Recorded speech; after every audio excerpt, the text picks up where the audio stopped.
This podcast is for informational purposes only. Personal views and opinions expressed by our podcast guests are their own and not legal advice, neither health, tax, nor professional, nor official statements by their organizations. Guest views may not be those of the host. Hello, and welcome to AI or Not, the podcast where business leaders from around the globe share wisdom and insights that are needed right now to address issues and guide success in your artificial intelligence and that digital transformation journey. I am Pamela Isom, and I am your podcast host. And so we have this really cool and special guest with us today, LaRhonda Julien. She is a performance psychologist, a thought leader, a speaker. And in my mind, she is a very passionate power and energy leader. So you can see why I have her here. We're both members of IEEE, so that's something that we have in common. And then I won't tell you all of it myself. I'll let LaRhonda do that. So LaRhonda, welcome to AI or Not. Hi, Pamela. Thank you so much for having me on the show. I greatly appreciate it. And thanks so much for your kind words. You're very welcome. It's all true. Let's start out by having you tell me more about yourself, your career journey. And when you're thinking about that now, tell me, what does that look like today? And how does that tie to your role as a performance psychologist? Absolutely fully loaded questions. So sit back and get ready. You mentioned earlier that we know each other through IEEE. IEEE is the largest organization in the world with over 533,000 members for advancing technology for humanity. At IEEE, I am Atlanta's Power and Energy Society Chair. I am their Region 3 project coordinator, where I get to do really super cool things. I have a couple of current projects going on that your audience might find interesting, and maybe we'll get into that later. I am the Electrification of Native Lands Task Force Chair, and I look forward to discussing that with you as well. I'm a senior member, and I am a part of HKN, Eta Kappa Nu.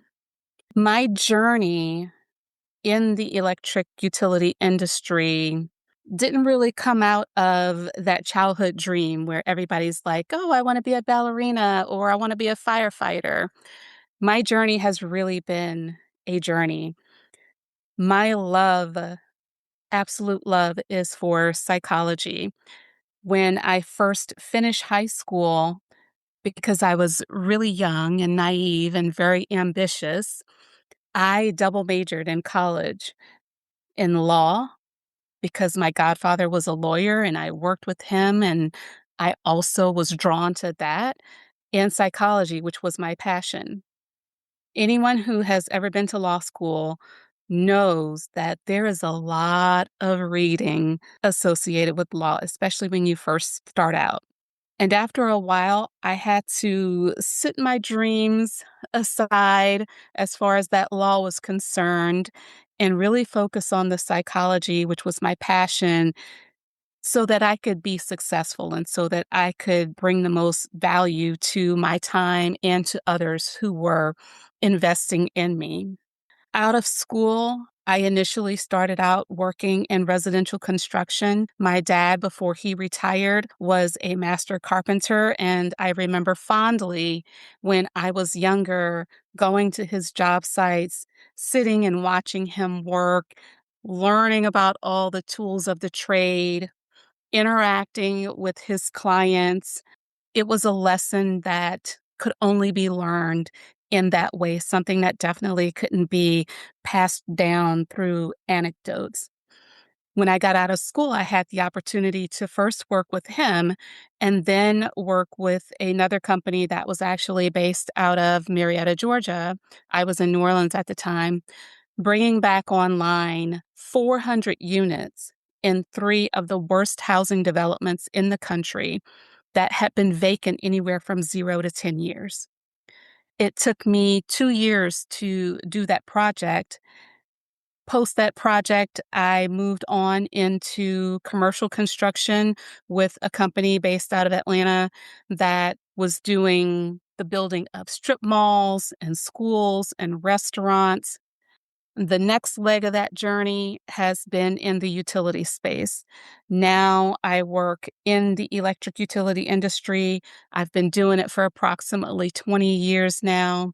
In construction, I work with folks who are out there with contractors building substations and transmission lines and doing environmental compliance. The journey has been a journey, I but I think wouldn't have had it any other way. I think that's fascinating. It's really interesting how you mentioned you enjoyed working in the construction area and, our parents have great influence on us. So I'm glad to hear you say that and how that stuck with you. But what was really even more interesting is the psychology and law. I mean, I never put the two together. I worked with my godfather. He was the executive director for legal aid for the state of Louisiana, and they had several satellite offices across the state. I would do things like intake with his clients, going file things at the courthouse, transcribing things that had been dictated by the lawyers. I really enjoyed it and I was learning so much. And at that age, when I was doing it, I was a sponge. I was absorbing everything. It's a nice compliment, even though you might not necessarily think about putting law and psychology together, because what I had done growing up, helping people, law does that. Law helps people. Psychology helps people. They just help people in different ways.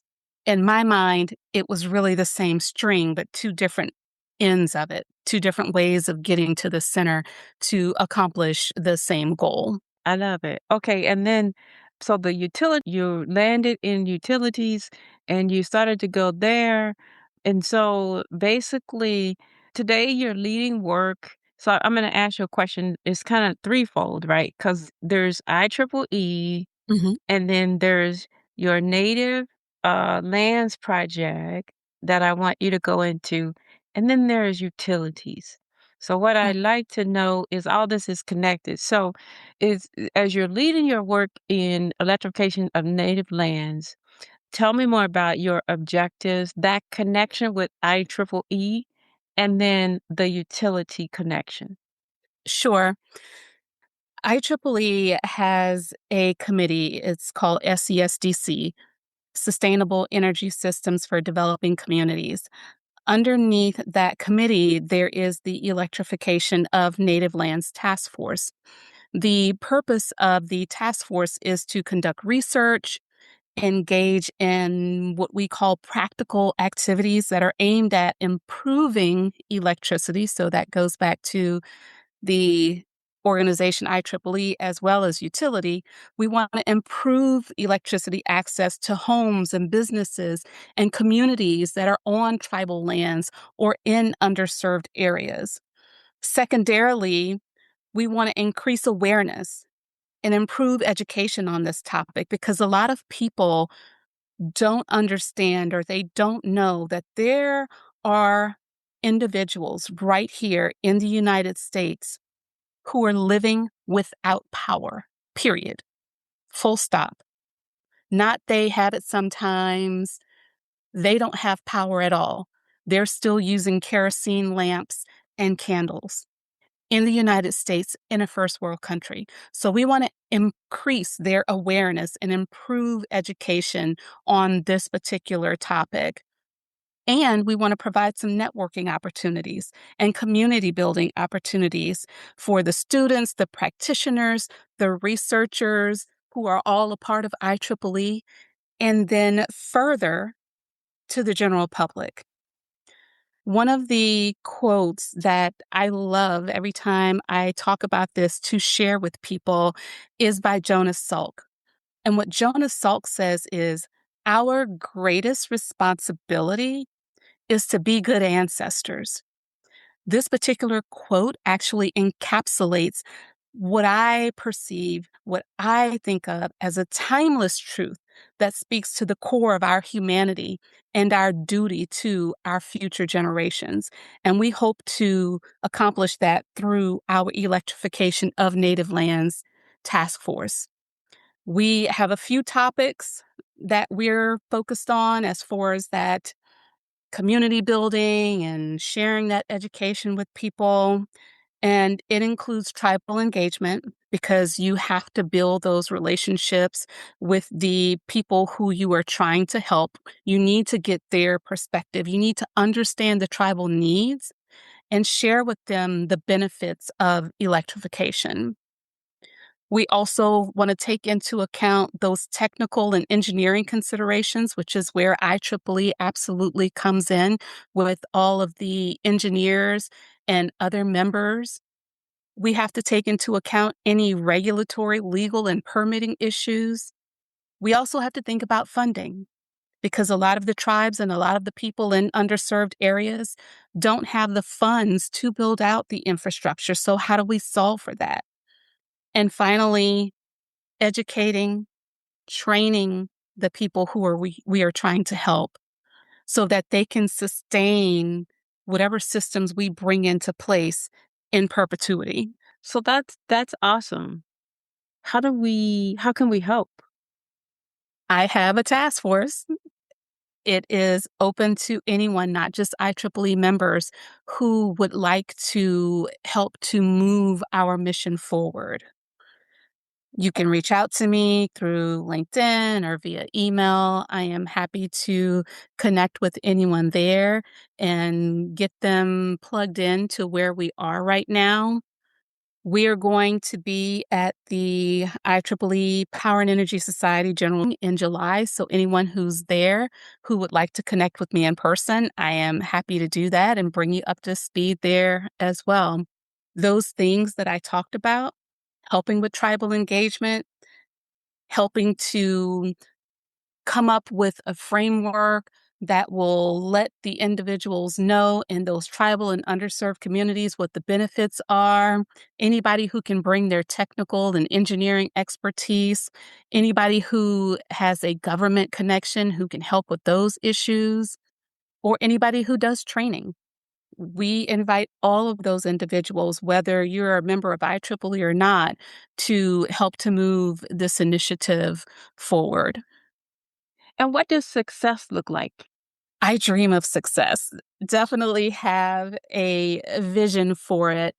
However, what I have come to realize over the past 9 months or so that I have been working to expand the task force is success is going to be ongoing. There's no one picture or one answer to that because the issue is so complex. We absolutely want to make sure success that everyone has power, that everyone has reliable and safe power, that everyone has affordable power. That is one picture of success. It doesn't stop there because, again, the individuals who have been without power for so long have other issues that we need to address as well. Power is just the beginning of helping to solve them, to bringing them clean running water, to bringing them access to healthcare services, to bringing them Wi-Fi and internet service. Those things will help to ensure that they are healthy, educate their children, provide jobs. The picture of success, it's so wide, it's so vast, and I'm excited to be along for the journey and to continue just chipping away and making sure that those individuals have the same access to power, to electricity, to all of those utilities and essential services that you and I do. I agree with you. I'm so glad to hear you saying what you're saying, and I'm so excited about the things that you're doing. And I hope that I'll be able to contribute and help make this program even more successful. And then I'm sure we will have some people that are listening that will feel the same way. I do have a question about AI, Mhm. and I'd like to know more about where you see AI meaningfully supporting this electrification journey? And where should we be cautious? So, one is the good. How can it support it if you have thoughts there? And then the other area is where should we be cautious? AI can definitely be of service in support of the electrification of native lands. One of the barriers to electrification is the individuals in the tribal areas or in those underserved areas. The process, the application to even apply to get the infrastructure or to get the funding can be very complicated. AI can help to simplify that and to make it more efficient. The not so good side of that is these same individuals where it can be helping them because they don't necessarily understand it as well as you or I might, they may not trust it. They may be a little bit more apprehensive and they may not approach it or want to use it at all, or it can be used in a way to take advantage of them. Someone might come and say, "Hey, I've got this company where I'm going to help you do X, Y, and Z." And AI is the primary driver in that. And because maybe they've heard a few good things about AI, they jump on board with that, not understanding what that looks like. So, on the one hand, it can increase efficiency and bring them closer to a point where they can successfully submit applications and understand how to build out their infrastructure. On the other hand, there could be someone or something that's associated with it because, let's face it, there's an ethical issue there, as you stated.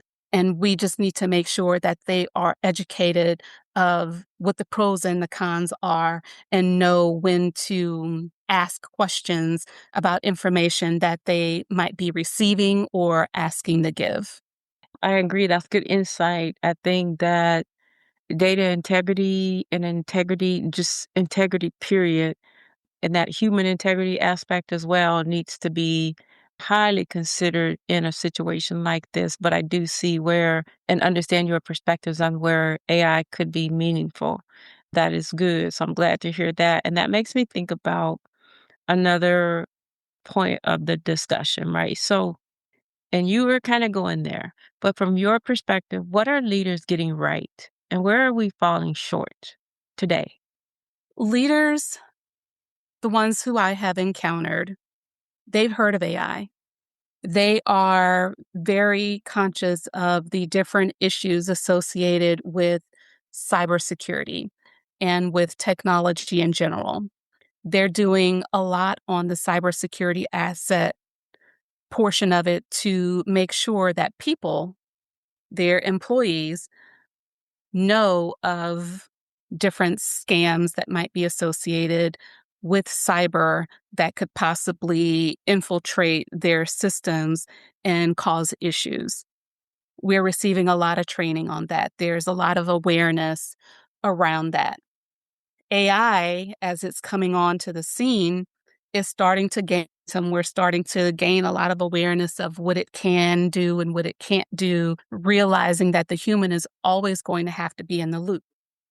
However, the technology part of it is moving so fast. And by the time we learn one thing, something new has come out. People who don't know as much are afraid that they might lose their job because of all of these things that are associated with technology. They're thinking that it's going to take their place. Leaders could do a better job of assuring people that we're always going to need to have that human in the loop.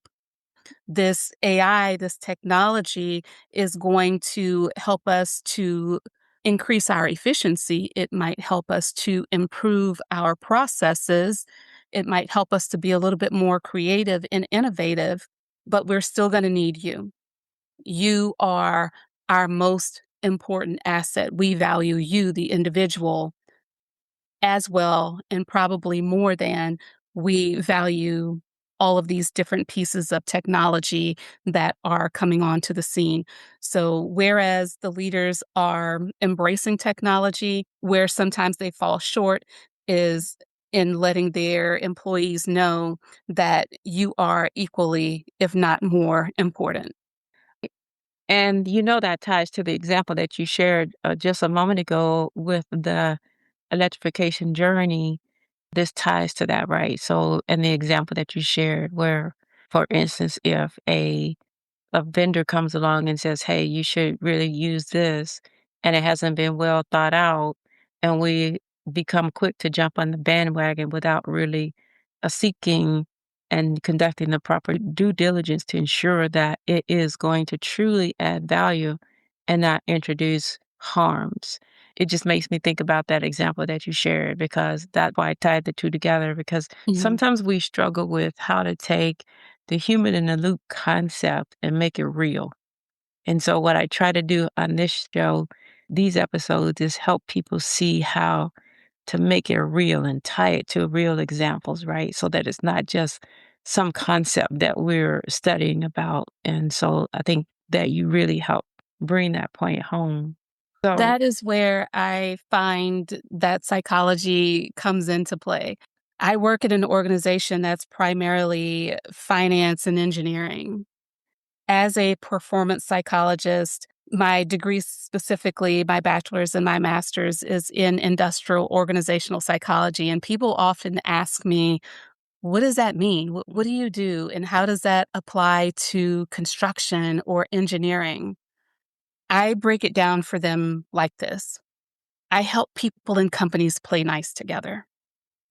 Companies, enterprises, business, they're people. The purpose of the company, though, is to make money, to bring value to their customers so that they can do so. They also have to keep in mind that they have to provide the same value to their employees. In the industry that I work in, it's a high reliability, high hazard, high risk environment all the time. I focus a lot of my time on human and organizational performance, making sure that my people who I work with always have access to the tools and techniques that they need to ensure that they come home at the end of the day the same way they left that morning. 2 eyes, 10 fingers, 10 toes, 2 arms, 2 legs. The human always has to be in the loop. And if you are taking care of your people, if the company is taking care of their people, then they're going to be successful. yeah, no, that's a very eloquent way of putting it. So, let me ask you this. So, we talked earlier about a myth, and the myth had to do with human and organizational performance. Can you share a little bit more on that? There are 5 principles to human and organizational performance. The first one says that humans are fallible and everyone makes mistakes. We understand that, we accept that to be true. We have to be very cautious and careful that we don't give people the idea that mistakes only happen in one environment due to the complexity of that environment. And I'll break that down to you a little bit further. In my organization where I work, all of the individuals who I work with in my department are field associates. It's 46 guys and me. They all work in a very disconnected environment. And then there's the office.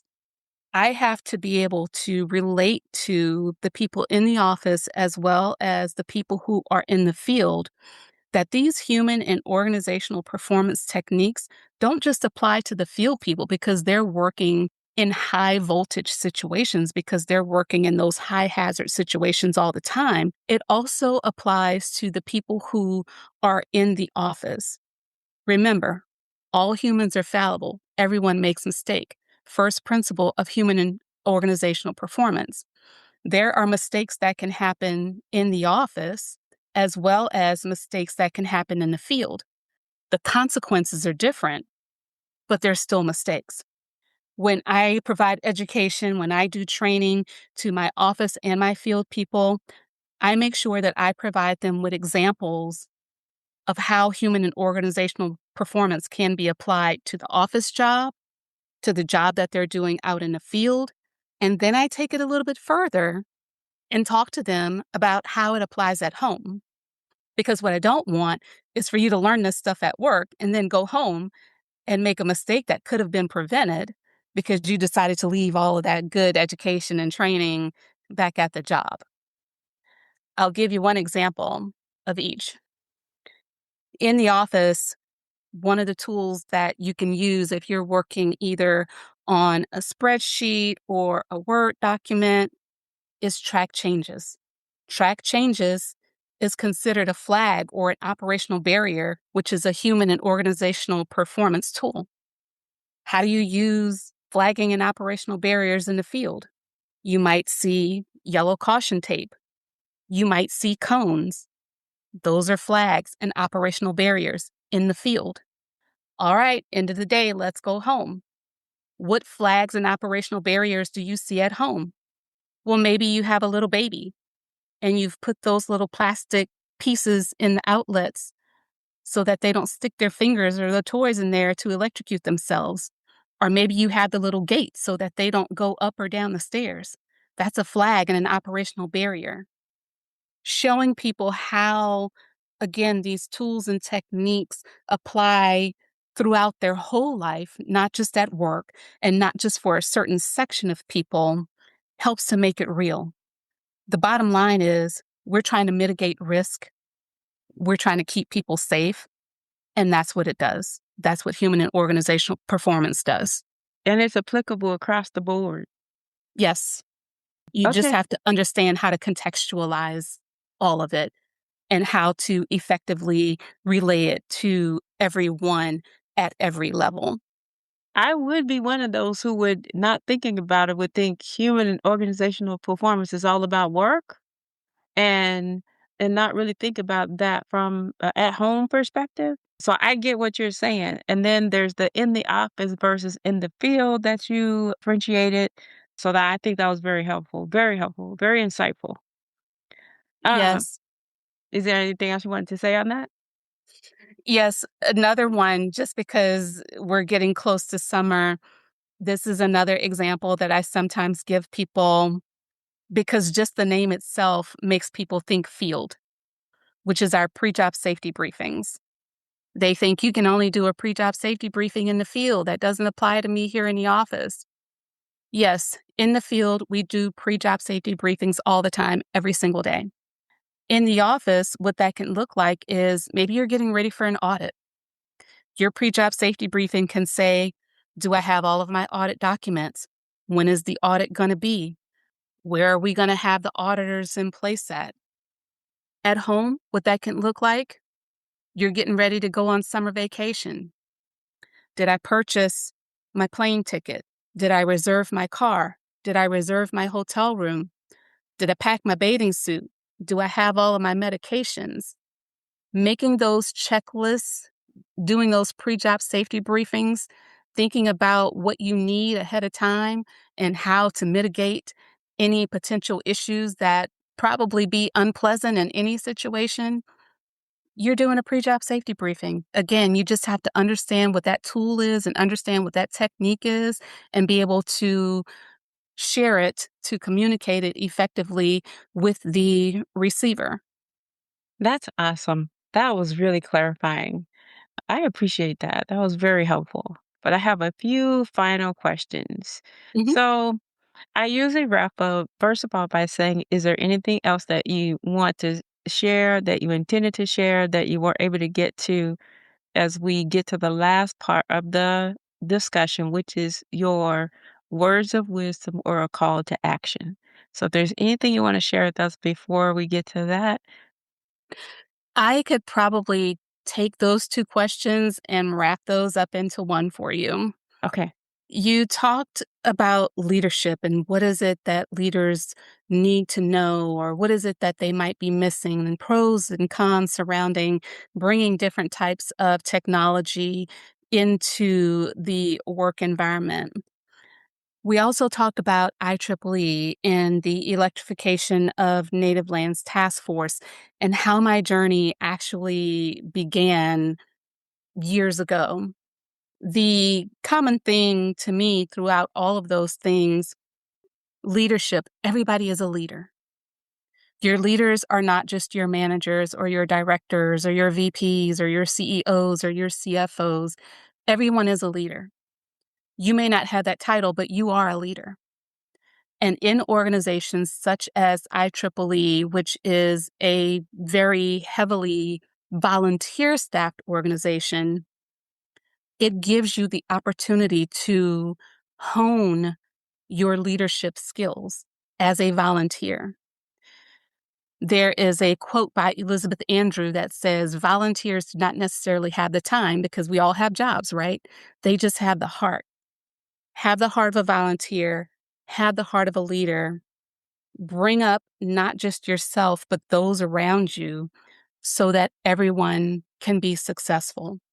Well, that was very inspiring too. This has been a very inspiring talk today. So I really appreciate you taking the time to talk to me and to share your perspectives. I mean, you have such this interesting background. I can see why we connected because we have a lot in common. And your passion really comes through in your discussion and the conversation today. So thank you so much for joining me on the show. And I will make sure to convey the call to action, which is to remember that volunteers do not necessarily have the time, but they have to have the heart. And when you have the heart, that makes space, right? That makes space for reaching out and helping others and just making a difference in your own way. And then you have mentioned something to me about the bottom line. So, like, how does this tie to business leaders who are very focused on the bottom line? Tell me more. Business leaders can get very caught up in that because, again, people are in business to make money. That is the reason why the business is open. That's why we do anything. We're not in a system as we were 100, 200 years ago where we were bartering to make sure that we had those things that we need. Yes, businesses are in business to make money. However, if you are not taking care of your employees, if you are not putting them first, then you will not be successful. You also want to make sure that you as a business and even you as an individual have diverse perspectives and you know how to pivot. When you have diverse perspectives and when you know how to pivot, no matter what challenge comes your way, it could be a lack of human resources, it could be some supply chain issues like we experienced during COVID.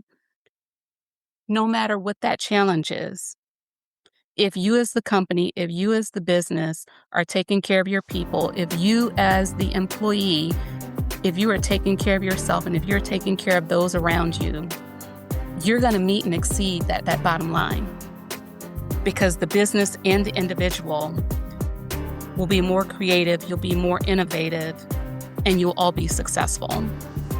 Okay. All right then.